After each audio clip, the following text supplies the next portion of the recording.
And alongside Jim Barker, Matt Dunnigan, Milt Stegall, and the panel was completely divided when it went down to 3rd and 1 under a minute to go. Look, they have Chris Streveler, I thought to myself, and I think Matty D, you're on my side as well, too. Absolutely. They were perfect. 18 for 18 when it came to 3rd down conversions.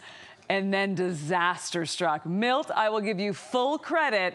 You were saying, actually yelling, kick the field goal. Kick the field goal. And I hate to question an individual in a position I've never been in and never plan on being in.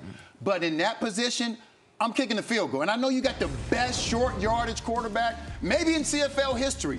But I'm looking at everything that was involved in this game. Toronto Argonaut offense couldn't move it an inch. Neither one of those quarterbacks could do anything.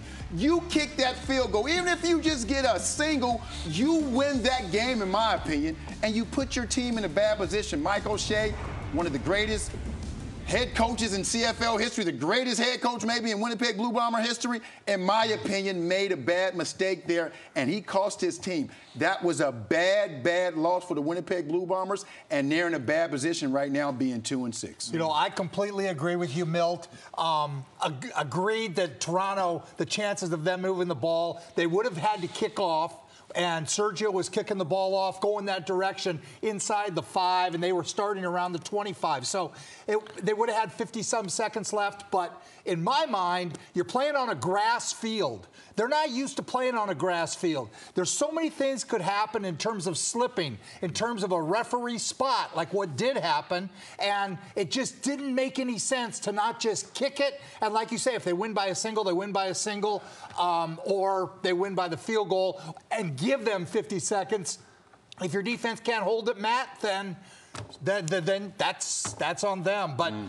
But just too many things can happen with that call. Yeah, hindsight, you know, it's always 20/20. It's a tough call. I was with Kate. I would have gone for it, sealed the deal right there, and taken more time off the clock, so nothing could have happened. But at the end of the day, you look at the game and it's as a whole, and the Winnipeg Blue Bombers beat themselves with so many turnovers, and it was very uncharacteristic, but very characteristic for this football team this season. And they took points off the board all over this football field. And to me, it's one of those situations where they're going to look back at that. Not so much this call. A lot of people will look at that because they're like, that's the one that cost them the game. No. There's a bunch of plays that cost the Winnipeg Blue Bombers this football game, and they got to shore those things up if they want to have a chance to climb back into the playoff race, because at 2-6, this football team continues to reel and find ways to lose games, and we're just not used to seeing that from the Bombers. And you know what? It doesn't get any easier from here. They have back-to-back games now against the BC Lions. Good luck. And for the Toronto Argonauts, too, they're staying above water now. They're above 500, and we'll see what happens with the quarterbacking situation as well, but kudos to them. They found a way to win